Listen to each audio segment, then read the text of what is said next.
शिक्षा के मंदिर में आए हुए आप सभी अभिभावकगण और ये नन्हे मुन्ने बच्चे, इस विद्यालय की प्रधानाध्यापिका श्रीमती स्मृति चाहर जी और भाई राजकुमार चाहर जी, आदरणीय बाबूजी, आप सभी इस सभागार में उपस्थित समस्त माननीय अतिथिगण और समस्त शिक्षिकाएं, आप सभी को मैं हार्दिक अभिनंदन करती हूँ और हार्दिक धन्यवाद देती हूँ इस विद्यालय प्रबंधन का, जिन्होंने आज इतने सुंदर कार्यक्रम में मुझे यहाँ बुलाया, और माँ शारदा को शत शत नमन। क्योंकि ये कार्यक्रम बहुत छोटे बच्चों का है और मैं जो शब्द कहूँगी तो उन्हें शायद समझ ना आए, उस हिसाब से वो अभी बहुत छोटे हैं।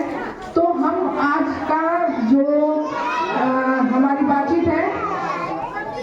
उद्बोधन क्या कहिए, ये समझ लीजिए कि मैं आपसे कुछ बात कहने और सुनने के लिए आई हूँ। यहाँ पर आज मैं जो भी कहूँगी वो इन बच्चों की माताओं के लिए स्पेशली है, क्योंकि देखिए मेरी इस बात को कृपया करके अदरवाइज मत लीजिएगा।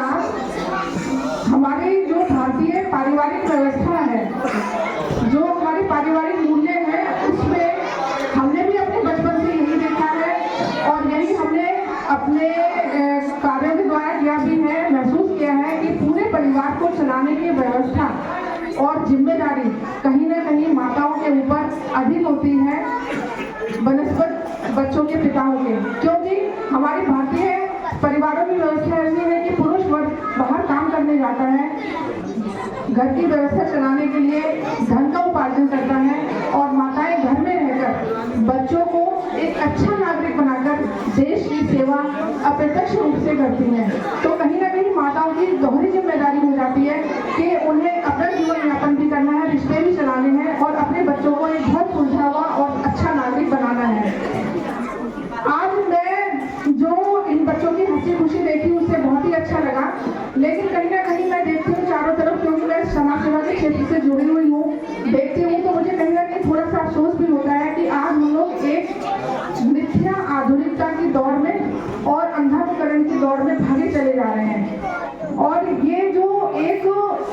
दूसरे को देखकर आगे भागम भाग की स्थिति लगी हुई है, उससे कहीं ना कहीं हम हमारे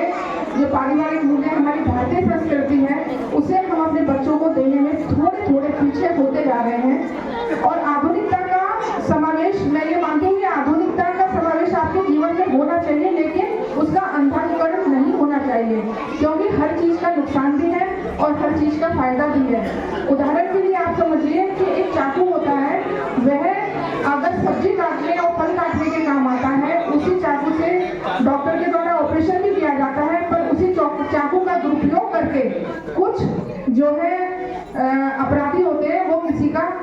मर्डर भी कर देते हैं। तो ये प्रयोग करने वाले के ऊपर है कि जो हमें सुविधाएं मिली हुई हैं उनका प्रयोग हम अच्छे के लिए करते हैं या बुरे के लिए करते हैं। आज जो है हमारे बच्चों के सामने सबसे बड़ी समस्या आ गई है बच्चों को पौष्टिक भोजन देने की, क्योंकि इतने सारे फूड पैकेट्स चल गए हैं, इतना ट्रेंड खराब चल गया है कि बच्चों को पैकेट बंद फूड दिए जा रहे हैं खाने के लिए, उससे बच्चों के हेल्थ इश्यूज आ रहे हैं। तो मेरा ये सभी माताओं बहनों से सादर अनुरोध है कि अपने बच्चों को घर में पका हुआ खाना, जैसे आपने खाया था अपने बचपन में, अपने स्कूल के दिनों को याद कीजिए, अपने बचपन के दिनों को याद कीजिए, वैसा ही खान पान आप अपने बच्चों को भी दीजिए। आज हम काम की जिम्मेदारी में भूलकर मशरूफ होकर बच्चों को हम उचित खान पान न देकर, ये समझ लीजिए उन्हें हम उनके लिए बीमारियों का न्योता दे रहे हैं। बच्चों को आप जब तक पौष्टिक भोजन नहीं देंगे, उनके शरीर में ऊर्जा नहीं होगी, वो स्वस्थ नहीं रहेंगे, तो उनका पढ़ाई में भी मन नहीं लगेगा। दूसरी बात यह है कि एक टीवी आजकल बहुत ज्यादा चल गया है। आप ये निश्चित मानिए कि अगर आप घर में टीवी देखेंगे और बच्चे को पढ़ने के लिए दूसरे कमरे में बिठा देंगे तो बच्चा कभी नहीं पढ़ेगा, क्योंकि बच्चों के लिए रोल मॉडल उसके माँ बाप होते हैं। क्योंकि पिता के संपर्क में, सानिध्य में बच्चे कम रह पाते हैं, माँ के संपर्क में ज्यादा रहते हैं। तो ये जिम्मेदारी आपकी है कि आप अपने बच्चे को अच्छे संस्कार कैसे दें। स्कूल में जो शिक्षक गण होते हैं वो बहुत अच्छी तरीके से अपने समय का सदुपयोग करके बच्चों को बहुत अच्छा देने की कोशिश करते हैं, लेकिन बच्चों को जो शिक्षा यहाँ दी जाती है, उसके साथ अगर आप अपने बच्चों को संस्कार और शक्ति दें उनके स्वास्थ्य के उचित स्वास्थ्य के साथ, तो निश्चित मानिए कि आपके बच्चे देश का नाम भी रोशन करेंगे और एक बहुत ही अच्छे नागरिक बनकर देश की सेवा में अपना योगदान देंगे। और आप जो है अपने ये होता क्या है, मैंने जनरली देखा है कि टीचर्स के ऊपर डाल दिया जाता है कि अरे मैडम हमारा बच्चा नहीं पढ़ता, अरे मैडम हमारा बच्चा बात नहीं मानता। तो आप ये मानिए कि स्कूल में बच्चा जो है 4 या 5 घंटे रहता है, बाकी के